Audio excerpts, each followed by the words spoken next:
vertu du droit inaliénable qu'a tout peuple de disposer de lui-même, je proclame solennellement en ce jour béni du 7 août 1960 l'indépendance de la Côte d'Ivoire. 1960, la Côte d'Ivoire est indépendante. Félix Houphouët-Boigny est le premier président de la République de Côte d'Ivoire. Durant 33 ans de son règne, il a construit les fondements d'une Côte d'Ivoire moderne. Après son décès en 1993, la guerre des héritiers éclate. Henri Konan Bédié, qui était le successeur constitutionnellement du père de la nation, arrive au pouvoir au détriment d'Alassane Ouattara, le premier ministre d'alors qui convoitait le poste de la magistrature suprême. En 1995, Henri Konan Bédié organise des élections présidentielles. Il est candidat à sa propre succession et est élu pour un mandat de 5 ans. Le Front républicain, composé du FPI et du RDR, est né et s'oppose farouchement au pouvoir de Bédié. Jusqu'en 1998, le pays est confronté à des problèmes économiques et politico-identitaires. Dans ce contexte, Henri Konan Bédié lance un mandat d'arrêt contre Alassane Ouattara, qui est l'un de ses adversaires politiques. Des menaces planent sur le pays. En décembre 1999, pour la première fois de son histoire, la Côte d'Ivoire sombre dans un coup d'État militaire. Le général Robert Gueye prend le pouvoir et Henri Konan Bédié est contraint à l'exil. Dès sa prise de pouvoir, le général Robert Gueye organise une série de concertations qui ont abouti à l'organisation prochaine d'un référendum pour la votation du oui ou du non et d'une élection présidentielle libre et transparente. Au référendum de l'année 2000, le oui l'emporte sur le non avec plus de 80% des voix. La votation du oui a en effet remis en cause la candidature de plusieurs responsables de partis et a mis la braise sur la question de la nationalité douteuse qui était jusque-là une question sensible. La menace plane. À la surprise générale, le général Robert Gueye se proclame candidat. Son ton durcit, les conditions de candidature aux élections présidentielles se compliquent. Ainsi, Henri Konan Bédié, le candidat du Parti démocratique de Côte d'Ivoire, Alassane Ouattara, le candidat du Rassemblement des Républicains et d'autres candidats sont exclus de la course au pouvoir. Les élections présidentielles de 2000 devaient mettre fin à la transition militaire dirigée par le général Robert Gueye. Le jour de vérité arriva. Le général Robert Gueye, Laurent Gbagbo, le candidat du Front populaire ivoirien, sont tous deux poids lourds dans la course au pouvoir. Au soir des élections, contre toute attente, le général Robert Gueye s'autoproclame vainqueur. C'est le soulèvement populaire. Les partisans du candidat Gbagbo envahissent les rues, mais la répression est fatale. On dénombre plusieurs morts, des disparus et de nombreux blessés. Après plusieurs heures de bras de fer entre les hommes armés du général et la population, le général Gueye chute. L'élection de Laurent Gbagbo en 2000, même si elle se fut dans des conditions calamiteuses, donna néanmoins naissance à la Deuxième République qui compte mettre en exécution un programme de gouvernement sur la base de la refondation. Mais déjà, les refondateurs ont le sommeil trouble. Le pouvoir suprême est la cible de tentatives de coup d'État à répétition. Le 19 septembre 2002, un autre coup d'État éclate, mais il échoue.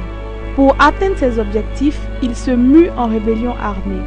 Robert Gueye, Bogadoudou et bien d'autres personnalités civilo-militaires trouvent la mort dans la nuit du 19 septembre. Le pays résiste à travers des mobilisations populaires, des marches de protestation, plusieurs mouvements patriotiques naissent, mais le pays est scindé en deux. Une partie du pays est tenue par les rebelles et l'autre partie, baptisée zone gouvernementale, est tenue par l'armée régulière. Les tensions montent entre les belligérants. Pour sortir de l'impasse, plusieurs accords ont été signés en passant par Cotonou, Marcoussis et Accra. Ces différents accords semblent ne pas satisfaire les partis. Laurent Gbagbo passe alors à l'offensive en organisant l'opération Dignité. En novembre 2004, il attaque la base de la rébellion à Bouaké. Cette attaque subit la répression fatale de l'armée française qui détruit les aéronautes de l'opération alors que ceux-ci venaient d'atterrir sur leur base arrière à Yamoussoukro. L'opération Dignité enregistre son échec. À Abidjan, c'est la révolte populaire contre l'armée française. Ici, à l'hôtel Ivoire, les chars de l'armée française sont embusqués par les manifestants révoltés. L'armée française ouvre le feu sur les manifestants aux mains nues. Le bilan est triste, plusieurs morts et de nombreux blessés. C'est dans ces moments de grande turbulence que l'Éternel a suscité un homme, le révérend Théophile Sokowaza. Ce toit de l'Éternel venait d'être consacré à l'œuvre du Seigneur le 25 septembre 2004. Cet homme humble et jusque-là discret dans l'intimité avec le Seigneur reçoit le fardeau de la crise ivoirienne. Dieu a choisi son serviteur pour parler de sa part sur la vie de la nation ivoirienne. Quelles sont les révélations que Dieu avait données depuis novembre 2004 sur la vie de la nation ivoirienne, sur la vie du président Laurent Gbagbo, sur la vie du peuple ivoirien et des patriotes? Comment la crise allait-elle être résolue?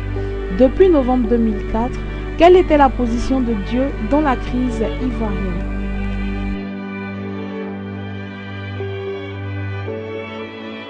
Le 20 novembre 2004, mandaté par Dieu, le révérend Théophile Sokowaza a révélé le procès de l'Éternel Dieu contre la Côte d'Ivoire à travers un enseignement suivi d'une conférence de presse.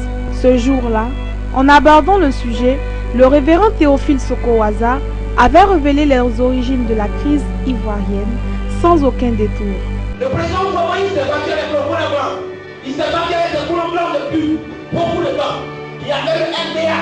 Il a été associé à d'autres Africains. Et nous avons obtenu l'indépendance. Mais c'était notre indépendance que nous avons obtenue. Il y avait quelque chose d'autre pour notre parti. Parce que les Blancs avaient leur intérêt dans la nation. Les Blancs avaient leur conflit dans la nation. Mais on demande l'indépendance politique. Mais je confie sur l'indépendance économique. Et depuis 1960, on a notre indépendance politique. L'indépendance financière et économique était toujours les mains des colons. Mais les Soufouani a signé ce deal avec eux. Et il a respecté ce deal jusqu'à sa mort. Mais quand on fait par terre, il n'a pas réglé les problèmes. Il a passé son temps à déplacer les problèmes.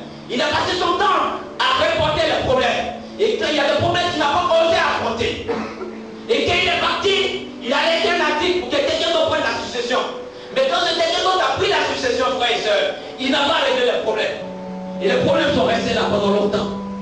Et pendant 40 ans, nous sommes malades. Ça fait 45 ans que nous sommes malades. Et la nation a continué toujours d'être malade. Mais Béziers a été chassé par un coup d'État. Mais cette nation n'a jamais connu de coup d'État.